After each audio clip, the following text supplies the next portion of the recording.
Chapter 4. Listening. Omega-3 and the Brain. Listen to a lecture in a nutrition class. All right. Omega-3 fatty acids, and specifically DHA, play a major role in facilitating the transmission of signals in the brain. What happens is that DHA makes it easier for electrical signals to travel across the synapses between two different neurons or brain cells. So what I'm saying here is that just like a well-oiled machine, your brain needs fat to make it work more efficiently. And without enough DHA, brain communication can actually break down. And of course, that's the last thing we need, especially with midterms coming up. So you may be asking yourself, what are the nutritional sources of omega-3 fatty acids? Well, they're found in egg yolks, tofu, and walnuts. But by far, the best source is cold water fish such as salmon, cod, and herring. So fish is what we might call brain food. Some scientists even go so far as to hypothesize that the Homo sapiens brain evolved as a direct result of our ancestors living near, in close proximity to the sea, where there was a whole lot of marine life available. As a matter of fact, fossil records indicate that brain capacity actually doubled with the evolution of Homo erectus to Homo sapiens. And this increase in cranial capacity was limited to those who lived in coastal or marine environments. Hey, I know what I'm having for dinner.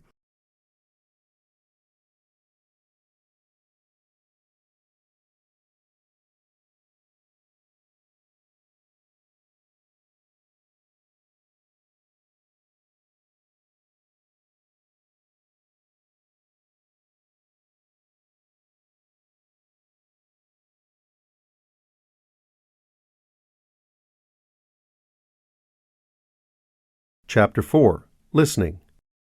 Conversation. Listen to a student talking to a library clerk.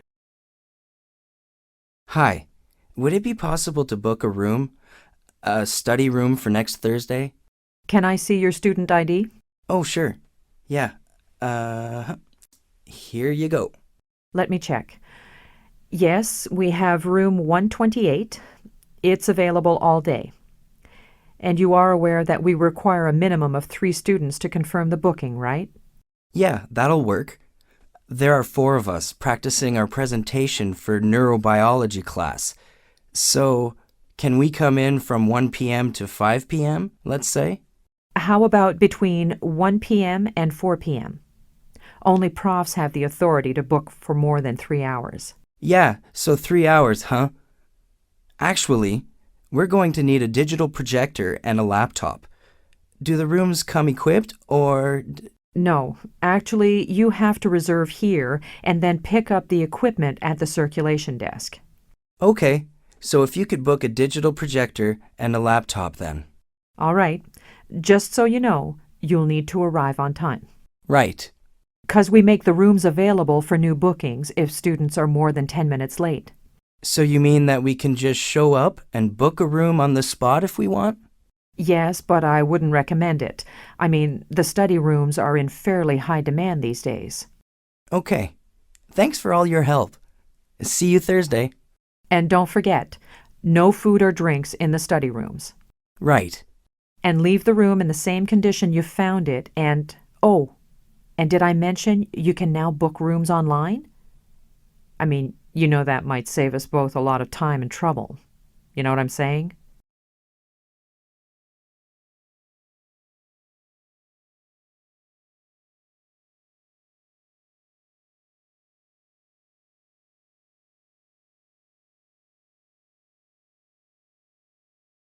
Chapter 4. Listening. Conversation. Listen to a student discussing a problem with her academic advisor. Hi, Isabel. What can I do for you today? Well, I came to see you because I'm confused. I mean, I'm not really sure what to do. Problem with the course? Well, not exactly. I mean, the fact is that I've been really getting into some of my required psych courses, like Intro to Brain and Behavior. And then cognitive neuroscience is really awesome. But it's just that I spend all my time on those. And I don't know why, but I've totally lost interest in my regular psych classes. Well, have you considered a change in major? Yeah, I've thought of it, but it's just that I don't know if at this point I can switch to sciences. And then there's losing credits for the courses I've already taken and all that. But somehow I don't even care because my interests have shifted. And I know, that this is what I want to do. Not psychology, but neuroscience. Well, that's not as dramatic a change as you might think, Isabel. There are a lot of psych majors who have opted into our new program. New program? Yes. Well, with the large amount of brain research these days, the university has actually opened up a new program. It's a joint venture between the biology, or should I say the biological sciences, and the psychology departments. So it's called Cognitive Neuroscience Specialty Degrees. And you can take it in either the Faculty of Arts or Science. And they do have one option which includes a cognitive neuroscience major and a psychology minor. That might work to your advantage. Oh, that sounds interesting. So you mean I could apply my psych courses to the minor and therefore not lose any time in completing my degree? Well, since you're only in your first year, and because from what you're telling me, you may have taken some of the required courses in cognitive neuroscience already.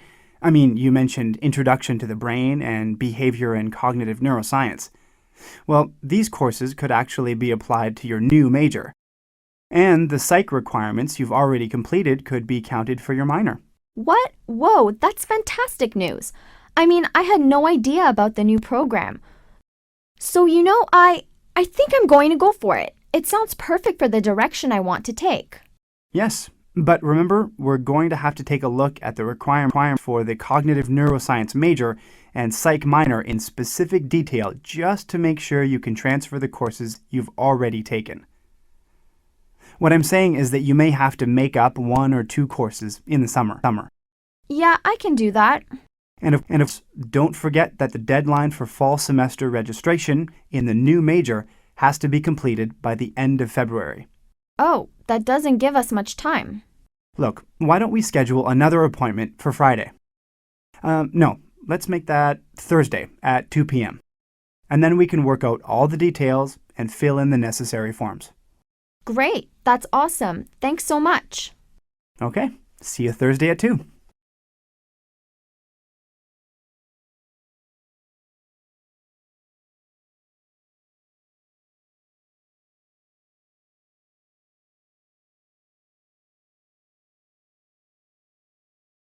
Chapter 4. Listening.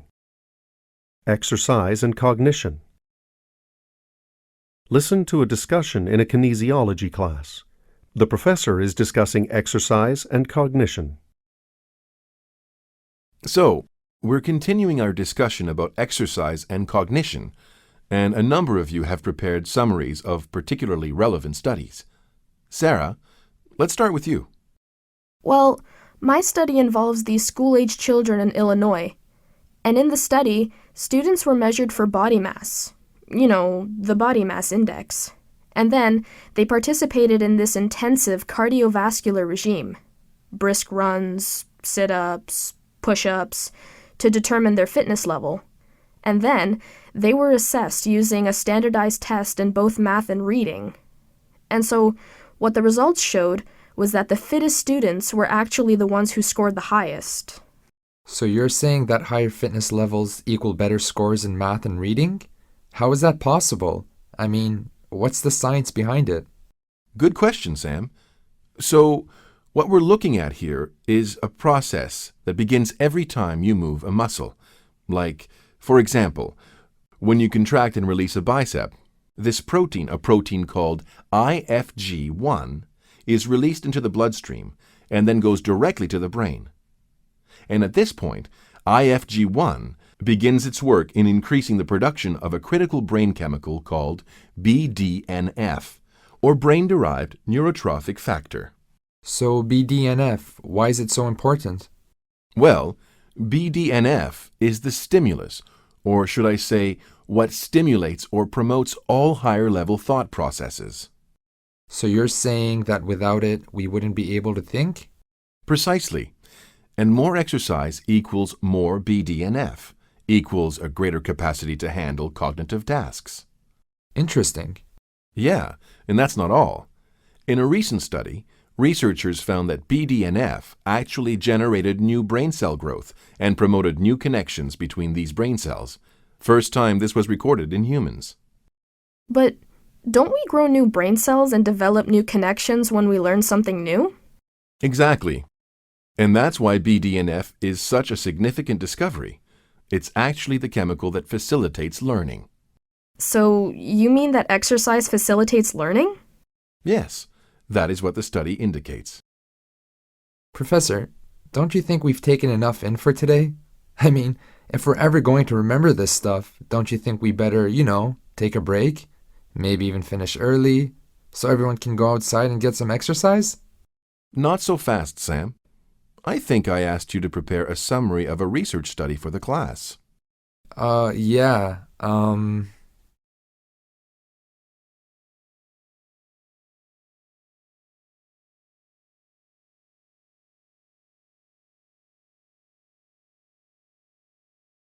Chapter 4. Listening. Conversation. Listen to a student asking a librarian for advice on a research assignment. Hi, I'm doing research on cultural intelligence and how it might be applied to intercultural business relations with China. Can you give me any advice, like where I might look for information? Okay, so you want to find out about cultural intelligence and specifically how this relates to business interactions with the Chinese. Well, what you might do is start with your main topic and do a keyword search for cultural intelligence. Let's try that. Okay. So there are a fair number of resources here, and many of them specifically deal with business, and there are several ebooks. Ebooks, that's interesting. Might lighten the load in my knapsack here. Yeah. And the thing is, the great thing about ebooks is that you can locate the specific information you're looking for fairly quickly. You just use the contents list to move back and forth between chapters. Time efficient, huh? Yeah, you could say that. Great, because I've only got a week to get this done. Well, have you thought of looking at magazine and journal articles? That might speed things up for you. Yeah, good idea. How do I, find them? Okay, so you go to the library main page and click on Electronic Resources. And that leads you to a variety of databases. Okay, let's try this one. Business Source Complete. That'll give you the business-related information you need. Main page, Electronic Resources, Business Source Complete. Okay, yeah. Now here you can do a Boolean search using the keywords China and culture to find the information you're looking for. Boolean search? Well, what I mean is using and to connect your two search words so that results include both terms and not just one or the other. Yeah, I've heard of that. Okay, so lots of results here. 2,058 to be exact. Why don't we narrow the search with one of the criteria listed on the left here? Let's try international business enterprises. 94 results. Yeah, this seems to be what you're looking for. Great, and it will be a lot less time-consuming. Reading journal and magazine articles rather than going through entire books.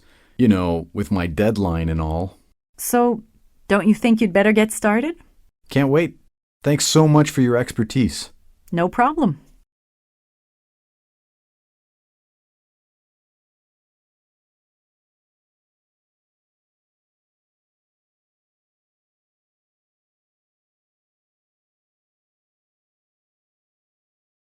Chapter 4. Listening. Emotional intelligence. Listen to a lecture in a neuroscience class. The professor is discussing emotional intelligence. Okay, today we're going to discuss the neuroscience behind a particular aspect of emotional intelligence. Now, for those of you without the appropriate background on this concept, maybe one of our psych minors can fill us in. Isabel? Okay, Well, emotional intelligence, the most widely accepted theory in academic circles, is Mayer and Salovey's model, and according to them, there are 4 main branches. Go on. So, first is the capacity to perceive emotions in yourself and others. And then second is the ability to use emotions to enhance thought, like motivating yourself to achieve a goal or maintaining a positive attitude even when you experience difficulties. And then third is the capacity to understand emotions or understand the reasons why people react as they do. And finally, it's the power to manage or control your own emotions and manage the emotions of others. Like, for example, you can influence or motivate them in some way. Thank you, Isabel. Well said. So today we're specifically going to examine why everyone at certain times has some element of difficulty in managing their own emotions, one aspect of Mayer and Salovey's 4th branch.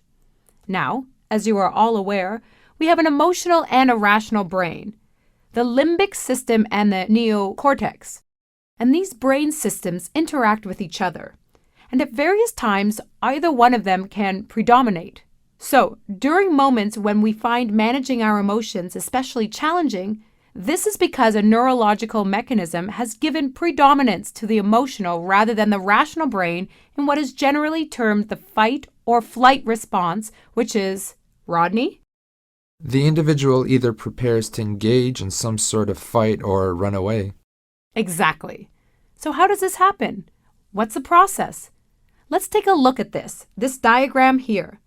So, when we perceive an object, we see it with our eyes, and a signal travels to the thalamus and the neocortex. This signal is then transmitted to the visual cortex. So what does the visual cortex do? It examines the signal for meaning and then appropriate response. Now, this seems rather straightforward. Meanwhile, however, and this is important, a quicker signal has been sent to the amygdala, which is the emotional center of the brain. Now, if the amygdala perceives this signal to be a threat, whether it is an actual threat, let's say a snake for instance, or one which we might perceive as similar to a past threat, like a garden hose, let's say, it sends crisis messages to all areas of the brain. And this happens before the visual cortex, or rather the neocortex, has had a chance to complete its rational analysis. So at this moment, all we can feel is either fear or anger, and we completely lose the ability to be rational. Like when someone pushes your buttons and you lose it? Exactly. Exactly. That's exactly it.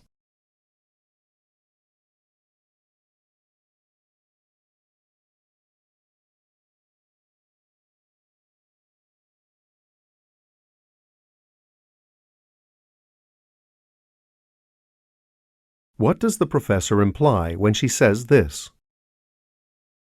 Now, if the amygdala perceives this signal to be a threat, whether it is an actual threat, let's say a snake for instance, or one which we might perceive as similar to a past threat, like a garden hose, let's say, it sends crisis messages to all areas of the brain.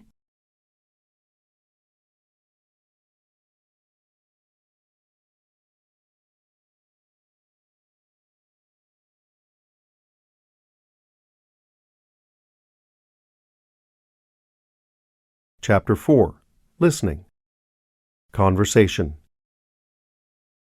Listen to a conversation between a professor and a student. Hi, Professor. May I come in? You have an appointment? Dave, right? Yeah. Hi. I wanted to discuss my midterm paper topic with you. I'm kind of, undecided. And I thought maybe you could point me in the right direction. Well, I'll see what I can do. Do you have any ideas about what you'd like to write on? Well, I was thinking maybe artificial intelligence. Artificial intelligence. That's a little broad, don't you think? You mean I should narrow the topic? Yeah. Right. But I don't really know that much about it. So I thought maybe I'd come to you, and you'd point me in the right direction, together, but... Okay. Whoa. A good place to start is Google. Google? You want to write that down? Yeah, just start keying in words and see where it leads you. And before you know it, you'll have an idea of various aspects of artificial intelligence, and then you can narrow it down from there to an area that you're interested in. Yeah, that's a good idea. You can also check out Wikipedia online. It gives you a good, general overview of the field. But double-check your sources, though. Wikipedia? Wikipedia. Just let me write that down. Yeah, for sure. And of course, there's always the library, which has a lot of literature on that topic. Actually, it's funny we're talking about this because I just finished a great book by Ray Kurzweil. The man is seriously brilliant and has actually written several books on the topic. I seriously suggest you sit down with one of them. Kurzweil? Would you mind spelling that for me? I think you'll find it on the supplementary reading list. Right. Yeah, great. Thanks, Professor. Do you have anything else you can recommend? Well, speaking of the supplementary reading list, I suggest you check out one of the articles on nanotechnology and enhancing human intelligence. You mean like mini robots in the brain, improving on human intelligence? Mm-hmm. You can't tell me you don't know anything about it when you summarize it with such precision. Well, just a little. Just sounds interesting. Maybe a good midterm paper topic? Could be. But I'll leave that decision up to you. Great. Thanks, Professor. You've given me some excellent ideas on how to approach narrowing a topic and some great leads. And, well, would it be okay or all right if I came back when I had a better idea of, what I'm going to do, just in case I haven't narrowed the topic sufficiently? Yes, Dave. You can come back anytime. Talk to you soon, I hope. Great. Thanks again. Good luck.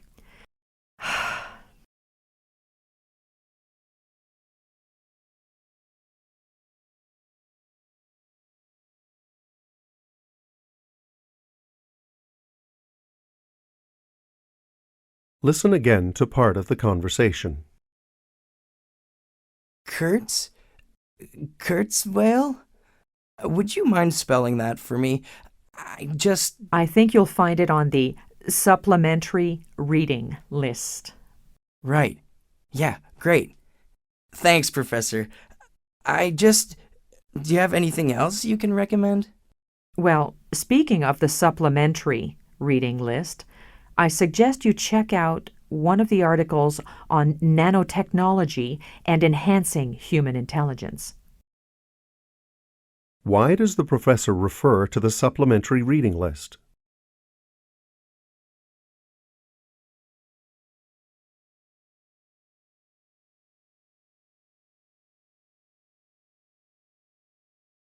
Chapter 4.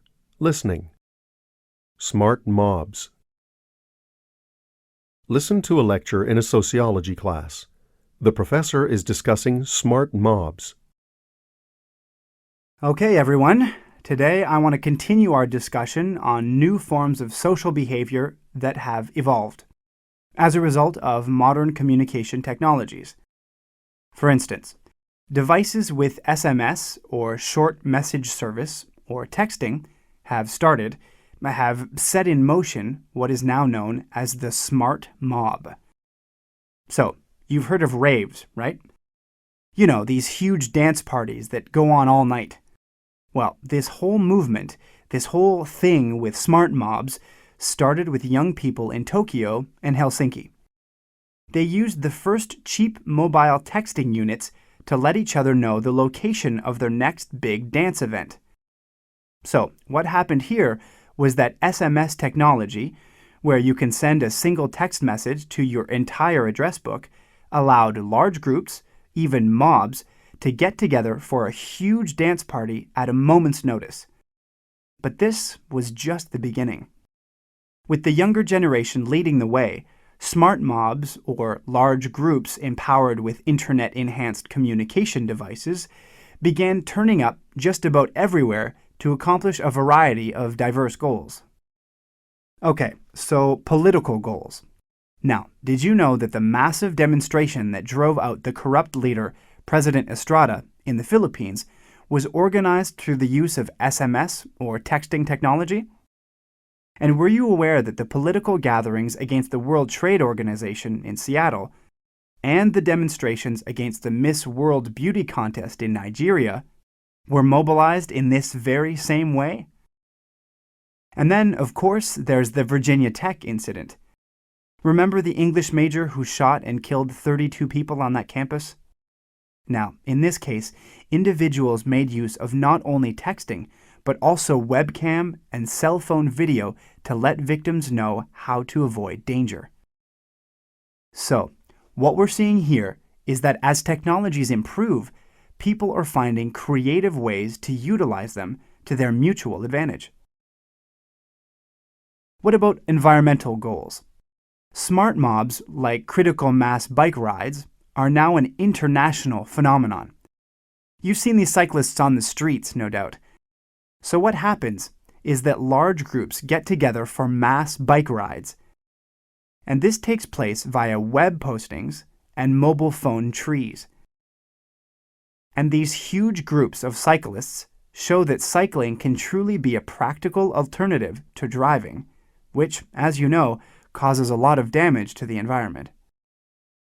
So, what next? Well, another group's social behavior that is benefiting from advances in communications technology is the mating ritual. Now I have your attention.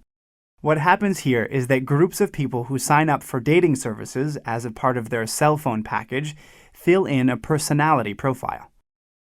And then they can actually find out when a potential match is in close range, like on a bus, in a park, or even in this lecture hall, for instance. Now, the way this works, the tracking device, it's powered by Bluetooth technology. And this is a short-range radio frequency that operates within a 10-meter radius.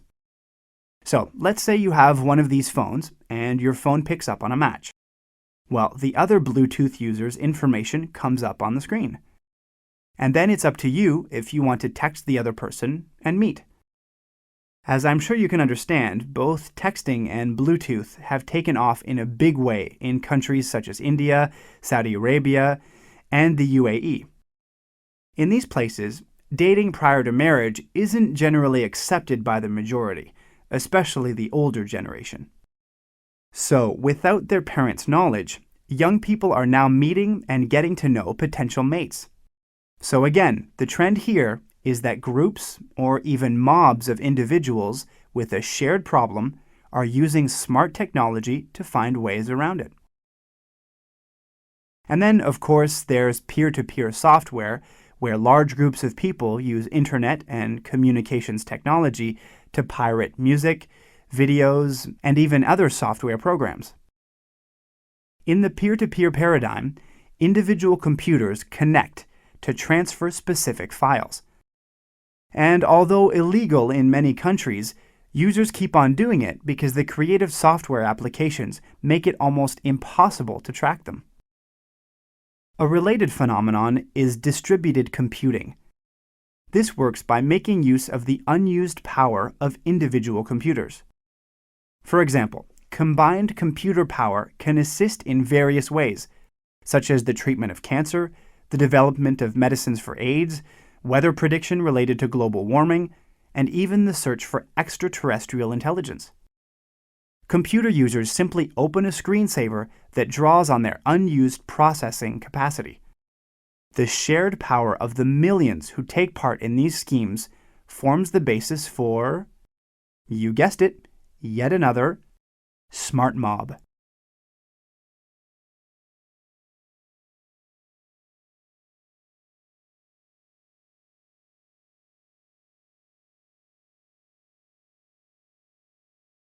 Listen again to part of the lecture. So what happens is that large groups get together for mass bike rides. And this takes place via web postings and mobile phone trees.